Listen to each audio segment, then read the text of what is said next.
You might be wondering if a dopamine detox is worth the effort. Let me tell you, the benefits go far beyond just feeling less addicted. This revolutionary approach, created by psychiatrist Dr. Cameron Sepah, targets the core benefits of resetting your dopamine system. And within the next 30 seconds, I'll reveal the top 3 surprising advantages that will convince you to try it. These statistics might shock you. Millions of people are desperately trying to disconnect from their devices, and a so-called dopamine detox might be exactly what your brain needs. Americans now spend over 5 hours and 16 minutes on their phones daily, checking them 144 times per day, according to the Harmony Healthcare IT 2024 survey. Nearly half admit they feel addicted to their devices. But here's what's really happening inside your brain when you scroll, swipe, and click your way through each day. Every notification, every like, every new piece of content triggers dopamine release through the mesolimbic dopamine pathway, specifically targeting the nucleus accumbens in your brain's reward center. That's the same neurotransmitter involved in our reward system, designed to help us survive. From an evolutionary standpoint, this system rewarded essential behaviors like eating, drinking, and reproducing. Now, tech companies have hijacked this ancient system through intermittent reinforcement schedules to keep us glued to our screens. The term dopamine detox was coined in 2019 by California psychiatrist Dr. Cameron Sepah, though he's quick to point out that his concept has been wildly misunderstood. As Sepah told the New York Times, dopamine is just a mechanism that explains how addictions become reinforced and makes for a catchy title. The title's not meant literally. What he actually created was cognitive behavioral therapy designed to help people break problematic digital habits. The science behind why this matters is more nuanced than the trendy name suggests.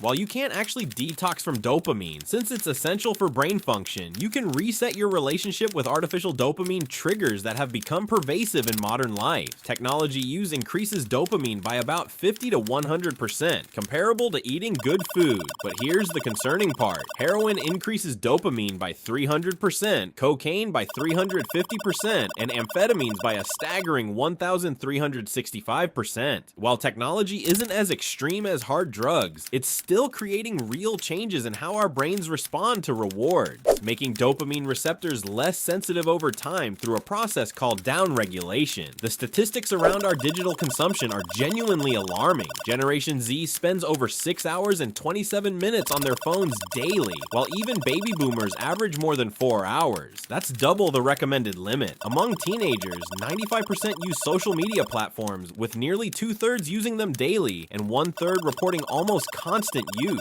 The average teenager spends 4.8 hours on social media each day, and those spending 3 or more hours daily face double the risk of depression and anxiety. What's particularly troubling is how this digital overconsumption affects our physical and mental health. Over 2/3 of Americans experienced phone-related health issues in the past year, including eye strain, neck and shoulder pain, and headaches. 28% report sleep issues directly linked to screen time, while 20% experience anxiety. Among children spending 3 or more hours daily on social media, 27% exhibit symptoms of poor mental health. But here's where the story gets interesting. Despite these sobering statistics, research published in 2024 reveals that digital detox interventions work remarkably well through neuroplasticity, our brain's ability to rewire itself. A comprehensive meta-analysis found that digital detoxification significantly improved both subjective well-being and psychological well-being among participants. Even better, individuals who successfully completed social media detox programs reduced their usage by an average of 77.7%. This aligns with findings from Stanford's Dr. Anna Lemke, author of Dopamine Nation, who emphasizes that our brains can recover from digital overstimulation when given proper breaks.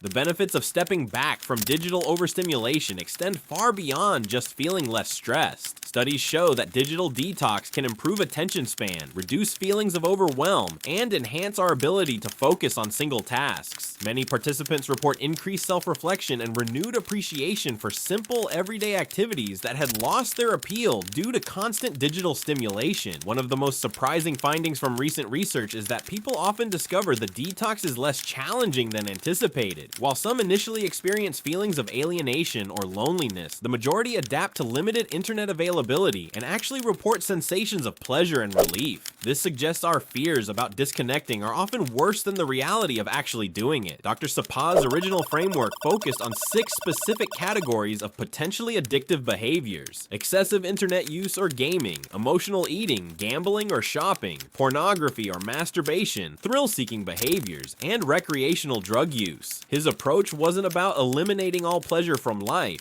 but rather using cognitive behavioral therapy techniques like stimulus control and exposure response prevention to regain control over compulsive behaviors. The practical implementation doesn't require extreme measures. Sepah recommends starting small with 1 to 4 hours of fasting at the end of each day, progressing to 1 weekend day per week spent away from digital devices, 1 full weekend per quarter, and 1 week per year. This gradual approach makes the process sustainable rather than overwhelming. The wellness tourism industry has taken notice of this growing desire to disconnect. The global digital detox tourism market reached $1.42 billion in 2024 and is projected to grow to nearly $3 billion by 2033. High-end resorts now offer programs where phones are locked away and properties have minimal Wi-Fi access. As wellness consultant Elena Vasquez puts it, digital detox is the new caviar. It's exclusive because it requires effort, the effort of leaving the world behind to rediscover yourself. However, it's important to acknowledge the scientific criticisms of dopamine detox as it's commonly understood. Many neuroscientists point out that the concept, while popular, lacks strong scientific validation in its extreme forms. Dr. Stephanie Borglund notes that you're not going to rewire your brain over this period of time in the absence of dopamine. You're just not being reinforced for that period of time, but you still have all the habits present. The key is understanding that the benefits come not from actually changing dopamine levels, but from breaking the cycle of constant stimulation and giving your brain space to reset its expectations around rewards. When we're constantly bombarded with notifications, likes, and digital feedback, our brains become accustomed to this level of stimulation, making quieter pleasures seem less appealing by comparison. Recent research from Columbia University adds another layer to this conversation. Their 2025 study of nearly 4,300 children found that addictive use of social media, video games, or mobile phones, not total screen time, is what's associated with worse mental health outcomes. This suggests that how we use technology matters more than how much we use it. The C-19 pandemic created an unprecedented natural experiment in digital consumption, with screen time peaking at 19 hours per day for some individuals. This dramatic increase sparked a surge in digital detox research and highlighted just how dependent we've become on our devices for work, entertainment, and social connection. Looking ahead, the trend toward digital wellness is only accelerating. A 2025 report showed that over half of Americans want to cut down on phone usage this year, a 33% increase from 2023. The wellness industry has coined the term analog wellness to describe this movement toward real-world experiences that don't require digital mediation. The bottom line is that while you can't literally detox from dopamine, you can absolutely reset your relationship with the artificial rewards that keep you reaching for your phone. Whether you call it dopamine detox, digital detox, or simply mindful technology use, the evidence is clear. Taking regular breaks from digital overstimulation can improve your mental health, restore your ability to focus, and help you rediscover satisfaction in simple, offline pleasures. The question isn't whether you need a digital reset. The statistics suggest most of us do. The question is whether you're ready to step away from the scroll and give your brain the space it needs to remember what genuine satisfaction feels like.